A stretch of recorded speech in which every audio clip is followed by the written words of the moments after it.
Assalamualaikum warahmatullahi wabarakatuh. Selamat siang teman-teman yang berbahagia. Perubahan sosial agaknya merupakan salah satu konsep sosiologi yang dampaknya sangat kita rasakan di zaman serba digital ini. Lalu, bagaimana dengan perubahan sosial di pendidikan? Maksimal atau tidak? Perkenalkan, nama saya Sarah Safazarani dengan NIM 2204045011035. Untuk memenuhi tugas UAS mata kuliah Sosiantropologi, saya akan menunjukkan konten sosiologi ini. Berikut adalah daftar pembahasan. Yang pertama, perubahan sosial. Kedua, perubahan sosial di pendidikan. Ketiga, hubungan timbal balik antara perubahan sosial dan pendidikan. Keempat, fenomena perubahan sosial di lingkungan sekolah atau kampus. Dan terakhir, gap yang terjadi antara keduanya. Pembahasan yang pertama, perubahan sosial. Perubahan sosial menurut William F. Ofgorn mengemukakan bahwa perubahan sosial merupakan kondisi teknologi yang menyebabkan terjadinya perubahan pada aspek tertentu dalam kehidupan sosial manusia.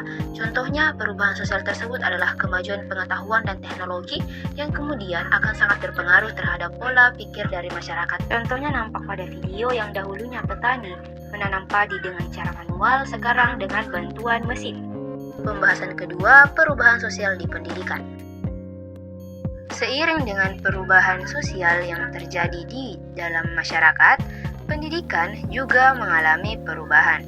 Hal yang lebih konkret dari pengaruh perubahan sosial terhadap pendidikan adalah ketika perubahan sosial membawa kepada perbaikan ekonomi masyarakat dan juga menuntut mereka akan memenuhi kebutuhan akan hasil teknologi seperti komputer atau laptop. Maka ketika seseorang anak yang mendapat tugas dari gurunya untuk membuat karya tulis sederhana yang bahannya tersedia lewat internet, maka secara langsung dan jelas dampak dan pengaruh adanya perubahan sosial. Ketiga, hubungan timbal balik antara perubahan sosial dan pendidikan. Perubahan sosial menyebabkan terjadinya perubahan pada struktur dan fungsi dalam sistem sosial, dan termasuk di dalamnya adalah pendidikan. Sebab karena pendidikan ada dalam masyarakat, baik itu pendidikan formal, informal, maupun non-formal. Lalu, pendidikan dalam perubahan sosial dalam rangka meningkatkan kemampuan peserta didik yang dianalisis kritis, berperan untuk menanamkan keyakinan-keyakinan dan nilai-nilai baru tentang cara berpikir manusia. Dengan kata lain, pendidikan akan membantu dalam menghadapi perubahan-perubahan. Singkatnya, perubahan sosial berpengaruh pada pendidikan dan pendidikan untuk perubahan sosial. Keempat, fenomena perubahan sosial di lingkungan sekolah atau kampus. Berikut adalah fenomena perubahan sosial di lingkungan sekolah atau kampus yang berhasil saya rangkum. Yang pertama, fenomena media pembelajaran melalui video YouTube. Nah, dewasa ini banyak guru atau dosen yang mempermudah proses pembelajaran dengan hanya membagikan link YouTube yang berisi video pembelajaran kepada peserta didiknya. Hal tersebut dilakukan untuk mempermudah peserta didik mengakses pembelajaran dan mengulang-ulangnya. Hal ini adalah salah satu perubahan sosial di mana karena adanya teknologi. Yang kedua, fenomena sistem pengumpulan tugas di LMS atau website kampus. Nah, kecanggihan teknologi membuat metode pengumpulan tugas yang dahulunya dikumpulkan manual kepada dosen, kini dipermudah dengan pengumpulan di website atau LMS kampus. Yang ketiga, bentuk tugas yang dikumpulkan tidak lagi melalui media kertas atau folio, melainkan berbentuk file Word, PowerPoint, Excel, dan berbagai media tugas. Fenomena ini sudah terjadi sejak lama dan marak dilakukan sejak pandemi COVID-19 karena adanya anjuran belajar dari rumah. Nah, sebagian besar pendidik telah beralih ke pemberian tugas berbentuk file dibandingkan kertas. Hal tersebut akan menyebabkan peserta didik tidak lagi membudayakan untuk menulis. Lagi pula, tugas berbentuk file sangat rawan untuk dipalsukan. Yang keempat adalah fenomena dihapuskannya kekerasan oleh pendidik pada siswa. Nah, pasal 54 Undang-Undang Nomor 35 Tahun 2014 tentang perubahan atas Undang-Undang Nomor 23 Tahun 2002 tentang perlindungan anak yang mengatur bahwa anak wajib mendapatkan perlindungan hukum dari tindakan kekerasan fisik yang dilakukan oleh pendidik dan tenaga kependidikan. Nah, pasal ini merupakan bentuk perubahan sosial di mana zaman dahulu kekerasan pada peserta didik marak terjadi dan bahkan menggunakan alat-alat secara fisik. Nah, akan tetapi sekarang masih ada kabar mengenai kekerasan pada siswa walau tidak banyak. Selanjutnya yang kelima, Nah, masih menyangkut dengan teknologi, yakni fenomena belajar dari rumah melalui aplikasi video live seperti Zoom dan Google Meet. Fenomena ini akrab disebut fenomena pembelajaran daring.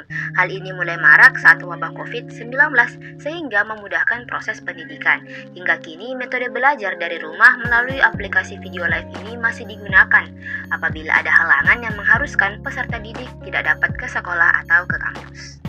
Fenomena yang terakhir adalah penggunaan baju batik setiap hari Rabu dan Kamis yang merupakan anjuran dari Kementerian Pendidikan dan Kebudayaan. Nah, hal ini merupakan bentuk pelestarian dan kecintaan pada budaya warisan Indonesia. Nah, penggunaan baju batik ini tuh mulai diterapkan sekarang. Nah, pada zaman dahulu hanya ada dua pakaian seragam, yakni pakaian seragam merah putih atau nasional dan pakaian pramuka. Yang terakhir, gap yang terjadi antara keduanya. Berikut adalah gap yang terjadi antara fenomena yang ideal dan yang terjadi di lapangan. Yang pertama adalah fenomena media pembelajaran melalui YouTube, yang dimana banyak guru atau dosen yang mempermudah proses pembelajaran dengan membagikan link YouTube yang berisi video pembelajaran kepada peserta didiknya. Hal tersebut dilakukan untuk mempermudah peserta didik mengakses pembelajaran dan dapat mengulang-ulangnya. Apakah hal tersebut sudah sesuai dengan pendidikan ideal? Idealnya, media pembelajaran yang diberikan oleh pendidik harus interaktif dan dua arah, agar peserta didik lebih paham akan suatu pelajaran.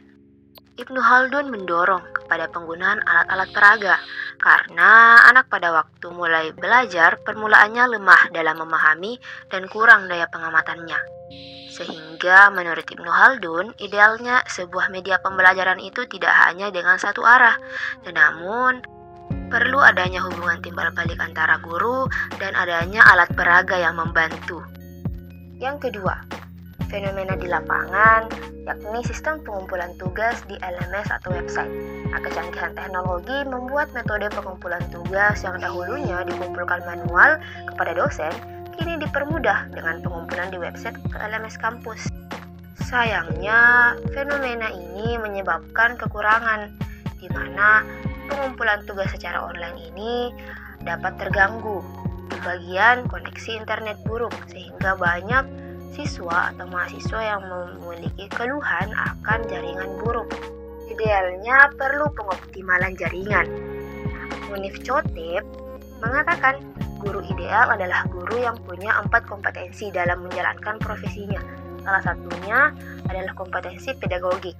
Kompetensi pedagogik adalah kemampuan mengelola pembelajaran siswa, meliputi pemahaman terhadap siswa, perancangan dan pelaksanaan pembelajaran, serta evaluasi. Guru yang ideal akan mampu mewujudkan pendidikan yang ideal pula, sehingga guru harus mampu mengatasi gangguan yang muncul dari koneksi internet buruk tersebut. Fenomena ketiga yakni bentuk tugas yang dikumpulkan tidak lagi melalui media kertas, melainkan telah beralih untuk tugas berbentuk file Word, PowerPoint, Excel, dan berbagai media tugas lainnya. Akan tetapi, tugas berbentuk file ini sangat rawan untuk dipalsukan. Hal tersebut terbukti dengan meningkatnya isu plagiarisme. Idealnya, Ian James Michael dalam disertasinya yang diujikan di Monash University bahwanya siswa harus berupaya dalam menyelesaikan tugas dengan benar. Dengan kata lain, seorang siswa harus mampu mengerjakan tugasnya dengan benar. Nah, menurut Johan Locke, mengungkapkan bahwa pendidikan karakter itu penting. Nah, nilai-nilai pendidikan karakter salah satunya kejujuran harus dikembangkan. Yang keempat adalah fenomena dihapuskannya kekerasan oleh pendidik pada siswa. Padahal, pada pendidikan idealnya seorang pendidik itu memang tidak boleh melakukan kekerasan pada siswa, sekalipun tidak ada undang-undang yang mengaturnya. Nah, pendidikan ideal bagi Rabindranath Tagore yaitu pendidikan yang humanis serta memberikan kebebasan dan cinta bagi peserta didik. Guru harus memiliki peran untuk merawat peserta didik tanpa melakukan intervensi atau memaksanya.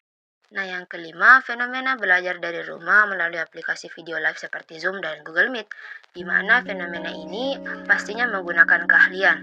Padahal idealnya, menurut Munif Chotep, guru itu harus mempunyai 4 kompetensi, salah satunya kompetensi pedagogik, di mana kompetensi pedagogik itu guru harus melaksanakan pelaksanaan pembelajaran, di mana guru harus menguasai pelaksanaan atau mengusahakan pelaksanaan pembelajaran bagaimanapun caranya. Fenomena yang kelima adalah penggunaan baju batik setiap hari Rabu dan Kamis. Namun, masih ada beberapa sekolah yang tidak mengindahkan anjuran ini. Idealnya, Johann Locke mengemukakan bahwa pendidikan karakter itu penting. Nah, pendidikan karakter itu mencakup sikap cinta akan tanah air. Sampai di sini saja penjelasan kali ini. Jika teman-teman memiliki kritik dan saran serta pertanyaan, silahkan di kolom komentar ataupun menghubungi kontak yang tertera di samping. Sekian, Assalamualaikum warahmatullahi wabarakatuh.